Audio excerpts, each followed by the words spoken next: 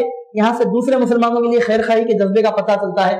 حدیث پاک میں ہے کہ آدمی کے ایمان کی علامت کیا ہے تو سرکار صلی اللہ علیہ وسلم فرماتے ہیں جو اپنے لیے پسند کرے وہی چیز اپنے بھائی کے لیے بھی پسند کرے۔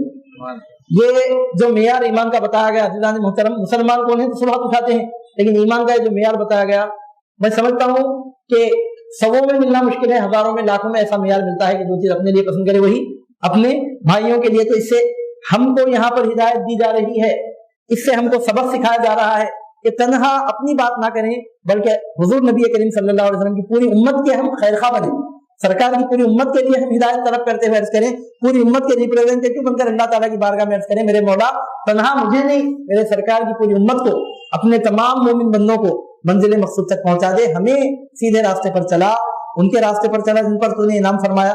اللہ تعالیٰ کا راستہ کون سا راستہ ہے؟ جس راستے پر چل کر ایمان نصیب ہوتا ہے وہ کون سا راستہ ہے؟ اچھا عزیزان محترم, یہاں اور ایک بات بھی میں عرض کرتے چلوں کہ انسان منزل مقصود کو پہنچنے میں کامیاب کب ہوتا ہے؟ اب یہ دعا مانگتے ہیں, کتنے سال مانگنے کا ہوں میں؟ 1 سال 2 سال 4 سال 10 سال 20 سال 40 سال, کتنے سال مانگنے کا؟ زندگی بھر. تو اس سے کیا پتا چلا انسان کو منزل مقصود کب ملتی ہے؟ زندہ رہنے تک نہیں ملتی. جب اس کی روح اس کے جسم سے جدا ہوتی ہے تو اس دن اس کو اس کی منزل مل جاتی ہے. اس واسطے حدیث پاک میں فرمایا گیا تحفۃ المومن الموت, موت مومن کے لیے تحفہ ہے. کون کہتا ہے کہ مومن مر گیا, خیر سے چھوٹا وہ اپنے گھر گیا؟ عزیزان محترم, موت کا دن مومن کے لیے ماتم کا دن نہیں ہے, وہ اس کے لیے عید کا دن ہے, اس کی شادی کا دن ہے. یہی وجہ ہے کہ جتنے بزرگوں کی ہم یاد مناتے ہیں پیدائش کے دن نہیں مناتے, ان کے انتقال کے دن مناتے ہیں. سرکار غوث پاک کی 11ویں شعبان میں نہیں ربیع الثانی میں کرتے ہیں. کیوں؟ اس واسطے کہ سرکار پیران پیر جو دنیا میں تشریف لائے وہ ہم پر کرم ہے, لیکن ربیع الثانی کے مہینے میں پوری دنیا کے غلامان غوث اعظم اپنی عقیدتوں کے نذرانے پیش کر کے جشن مناتے ہیں. کس بات کا؟ اس بات کا جشن مناتے ہیں کہ ہمارے پیر اپنی منزل کو پہنچ گئے, ہماری نجات ہماری بخشش کا سامان ہو گیا.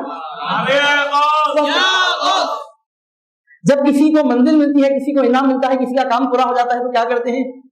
ایک کام آپ کا بہت بڑا کام پورا ہو گیا تو کیا کرتے ہیں؟ دعوت کرتے ہیں, خوشی سے کھانا پکا کر کھاتے ہیں. کیوں؟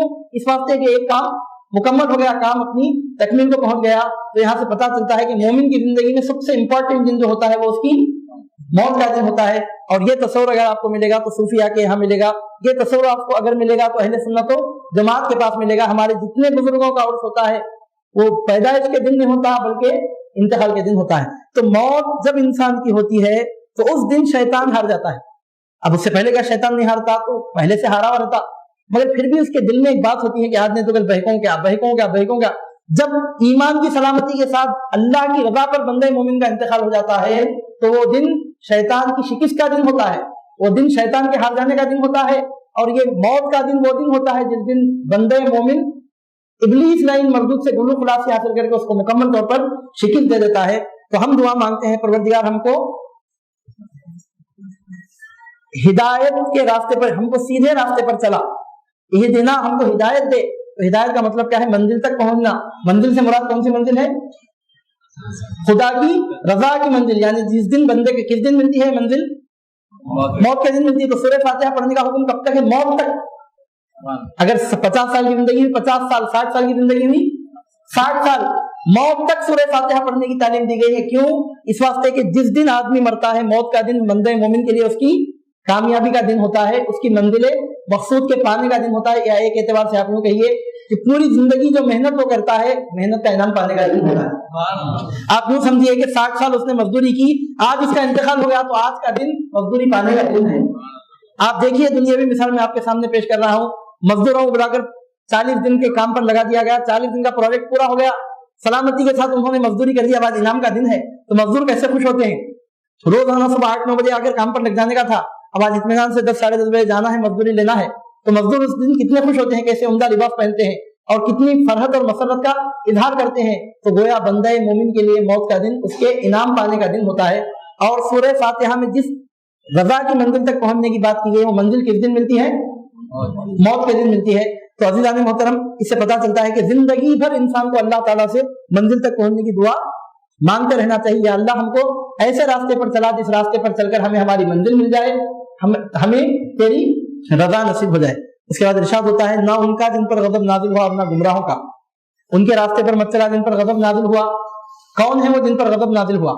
تو قرآن پاک کی آیتوں کی تفسیر کی روشنی میں, قرآن پاک کی آیتوں کے مضامین کی روشنی میں مفسرین فرماتے ہیں جن پر غضب نازل ہوا یہودی ہیں, کیونکہ اللہ سبحانہ وتعالیٰ کا یہودیوں پر غضب نازل ہوا. اللہ تعالیٰ نے قرآن میں اس کا ذکر کیا ہے, وَبَاءُوا بِغَضَبٍ مِّنَ اللَّهِ, وہ اللہ کے غضب کی طرف لوٹائے گئے. یہودیوں کی صفت ہے. کیوں لوٹائے گئے؟ ان کے کام ایسے تھے. اور یہودیوں کے برے کاموں میں سب سے برا کام, سب سے زیادہ برا کام یہ ہے کہ پیغمبروں کی بے قدری کرنے والی قوم. یقتلون النبیین بغیر الحق, نبیوں کو بغیر حق کے انہوں نے قتل کر دیا. پیغمبروں کا مذاق اڑایا کرتے. سیدنا موسیٰ علیہ السلام کے جیسے جلیل القدر پیغمبر سے دل لگی کیا کرتے. تو یہودیوں کی کئی خرابیوں میں سب سے بڑی خرابی یہ ہے کہ وہ پیغمبروں کے بے ادب ہوئے. اور جب پیغمبر کی بے ادبی ہوتی ہے تو اللہ کا عذاب پھر نہیں رکتا. دوسرے گناہ اگر ہوئے تو عذاب کے لیے مہلت مل سکتی ہے. جتنے قوموں پر عذاب آیا آپ تاریخ اٹھا کر دیکھیں گے تو آپ کو پتا چلے گا جب تک وہ بتوں کو پوچھتے رہے عذاب نہیں آیا, جب تک وہ زنا کاریوں میں فریب کاریوں میں مبتلا رہے, حرام کاریوں میں مبتلا رہے عذاب نہیں آیا, ظلم و ستم کرتے رہے عذاب نہیں آیا. لیکن جب پیغمبر کی مخالفت پر کھڑے ہو گئے تو عذاب آ گئے.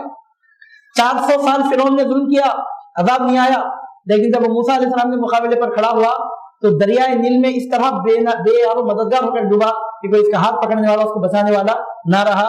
تو اللہ تعالیٰ کا عذاب, اللہ تعالیٰ کا غضب کب آتا ہے؟ جب پیغمبروں کی بے قدری ہوتی ہے. تو اس معاملے میں بطور مثال, بطور علامت کے ایک قوم کو پیش کیا جا رہا ہے, وہ قوم یہود ہے جو پیغمبروں کی بہت بے ادبی کرنے والی قوم ہے. تو اللہ تعالیٰ فرماتا ہے وَبَاءُوا بِغَضَبٍ مِّنَ اللَّهِ, اس کے بارے میں یہودیوں کے بارے میں کہ اللہ کے غضب کی طرف لوٹائے گئے.